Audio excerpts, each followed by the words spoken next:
what makes me unique, you know? Yeah, your birthday. Yeah, That's exactly. And you can call your Uncle Jeff for more words of encouragement. He has no idea how this works.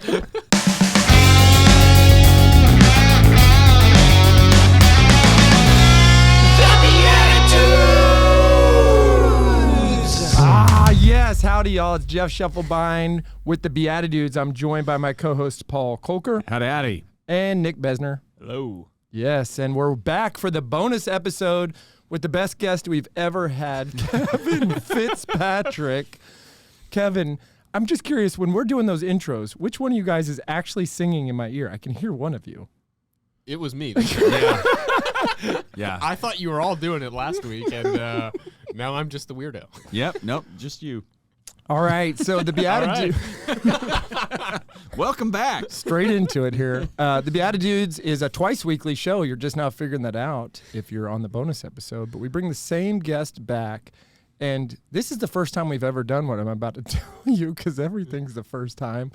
We actually recorded our episodes with Kevin separately. So we met with Kevin a few weeks back, and he was frantically watching his phone before the show. His wife was due any day. We're going to be having twins any day. And we actually ran out of time that day. So we didn't record the bonus episode. Kevin, did you have the twins? Well, I did not, but my wife did. You are well trained. Yeah, it was amazing. It was amazing. They're nice and chunky. They were each 7 pounds, 6 ounces. That's how I like my babies. Yeah. Which Nice one's and nice? chunky. This is nice Fitzpatrick, and this is chunky Fitzpatrick. That was the easiest way to differentiate, because they are identical. And I'll tell you, the outside of I think I texted you guys. I was like, because when I was telling you it happened, I think I said it was a heroic labor and delivery, because it was just amazing. Like On your part. right? Yeah, Way to go, Kevin. I was having my snacks and doing some self-care. Men and, everywhere wanted to make sure that you were okay. Doing some self-care. No, it was amazing. My wife Laura, it was just incredible seeing her give birth to our two beautiful girls, and it was amazing. They're each 7 pounds 6 ounces. Really? And- That identical? Right.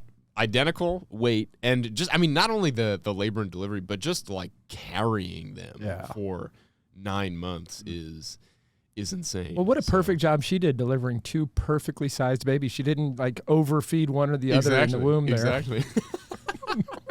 It's a you should write a book. They're called I don't know how this works.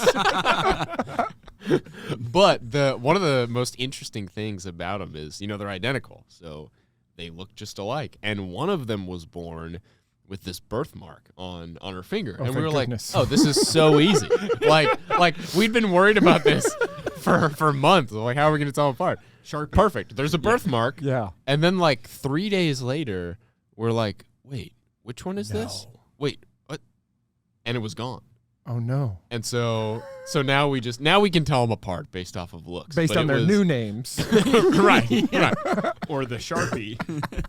Yeah, but it was a little scary for a minute when we were like, because there's no way to tell. Yeah. They have identical DNA. I'm pretty sure they have the same fingerprints. There's nothing at birth that would like, oh, we could go test their blood. It's just like, hey, whatever name you think this one is, that's what they are for the rest of the time. Let's just see how it goes. Yeah, exactly. And they've had the same last name. That doesn't help. No. Exactly. Hey, speaking of all this, tell us more about the birthday itself. We knew the due date was going to be the due date of a 9-month term pregnancy was going to be the feast day of St. Joseph, March 19th. We recorded on a.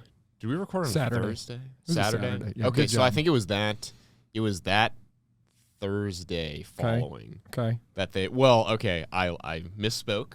I must correct myself. Okay. It was Thursday and Friday. One was born on Thursday at like 11:30 something, and the following baby was born just after midnight. So they have separate birthdays. You've already figured this out, right? Like, this is going to get really hairy later. So they're not identical. Exactly. Well, This that's one's good. so much older. You can tell. So they'll grow up with their own identity in the sense that they at least have separate birthdays. Yeah, and I was actually really excited about that because I am the twin thing. I'm really interested to learn more about. How do you help them not just feel like there's the cool part of they share this relationship, Sure. but then I'm sure there's also a downside of just like what makes me unique. Yeah, your birthday. Yeah, That's it. exactly. And you can call your Uncle Jeff for more words of encouragement. He has no idea how this works. Well, so it is interesting because not that I have a twin, but my sister was born 2 years and a day after me. So we were both born, December 28th and then December 29th. She was almost born on my actual birthday. And so we always celebrated our birthdays like right around the same time growing up. And, so there was a little bit of that like, oh, well, am I special? Is she special? And so I'm curious to see how that plays out with twins. Yeah. Yeah. We will see. I'll be back once a year to give all of you a report that are. I'll take it. I love having you on here. What's your life been like? You have lots of little kids. If anybody caught the first show, tell us again, what is your kid breakdown right now? So we've got our one baby in heaven, and then we've got a 3.5-year-old, a 17-month-old, and two 2.5-week-old twins. So it's pretty easy, I'd say. You smell like it. Yeah, I know. I was. Did you find the deodorant? I did put deodorant on, which I Nice. was very Class proud move, of. Yeah. And I brushed my teeth. So I think that's things are going well, is what I'm saying. You're winning. The self-care. Self-care. Had my snacks. You're like, babe, I actually have a massage booked today. Well, I'm going on the BeatiDudes. well, one of my former colleagues, she was telling me about I think it was the first time she was going to give birth. And obviously I'll keep this anonymous, but the first time she was going to give birth, her husband was heard that she was in labor, and he was like, "All right, I'm on my way to the hospital. I just need to make a stop to get a haircut because there's no way I'm meeting my son without looking my best." And so he missed it. He got a haircut like an idiot and showed up well groomed to his newborn baby. That's incredible. But nobody will know that, and he's got the best hair in all of his pictures. I know. Yeah, exactly. Kevin, I can tell that you're doing well, but I think you're on the edge of a breakdown. You keep slamming this table. Like, we're all trying to muffle your slams on this. I'm sorry. It's I'll a try to calm down. podcast. I like to get You're aggressive. Well, and Jeff does the editing, so really what he's worried about is having to tweak all the sound afterwards. Kevin. I will keep my hands in a relaxed position, but it's not aggression. It's excitement to be out with other humans. This is like a dude's moment. Not changing poopy diapers one after the other. That's Paul slamming his hand down. You can just tell, though, he has this energy. He's like, oh, yeah. Well, that's Incredible. almost Arnold there. Yeah. Well, I say this for you. After this first episode aired on Monday of this same week that this second one is airing, people are asking what happened with the twins. And I said, tune in on Friday. You'll find out. So any advice in 2.5 weeks for people who have twins on the way? You have a unique perspective right now. What can they get ready for that they couldn't possibly know? I feel completely unqualified to give any advice. I think. Welcome to manhood. I think, it's just going to be a wild ride. It's funny. People don't understand that don't have twins. They're like, oh, it's just like, going from 2 to 3. And it's like, no, it's not. No. I haven't gone from 2 to 3, but I've only gone from 2 to 4. But it's nothing like people are like Kevin, there was that one day. That one day when Yeah. you had 3, and then it turned midnight and you had 4. That's true. That's true. You're right. You're right. Calendar day. Calendar day. And it was exactly at that moment that I was like, 4 is completely different than 3. I got this. No, I don't. Everything has changed from 30 minutes ago. This isn't so bad. Wow. But All it is awesome. It's just a unique opportunity to understand things are not in your control. And like, I mean, what I was telling my wife when we found out it was twins, and I think this holds true, is like the only way we're gonna get through this is if just everything is funny. Like we're gonna be late to everything. There's gonna be poop all over everything. Yeah. We're not like it's the only. Some of that was already perspective. there before. Yeah. Exactly. You're just enjoying it more now. Yeah. I have my own issues for another podcast. That's not this show, Kevin. Well, listen, I want to help you out in releasing some of that energy by inviting you in to play the improv game with us that we were part of on the last show. So, as a reminder, Paul is going to read out a character card and a question card from the Bad Actors game. And my warning is there's things in the regular deck that we don't include in our deck if you end up purchasing this. But he's going to read this out, and we have to answer the question in the form of the character. I'll give us 9 seconds on the guitar clock. I don't know what that means. And Paul, what do we have today? All right. Our character is the overachieving soccer mom. And what she is encountering is, what have you promised yourself you will never do again? Everybody's thinking right now. Oh gosh.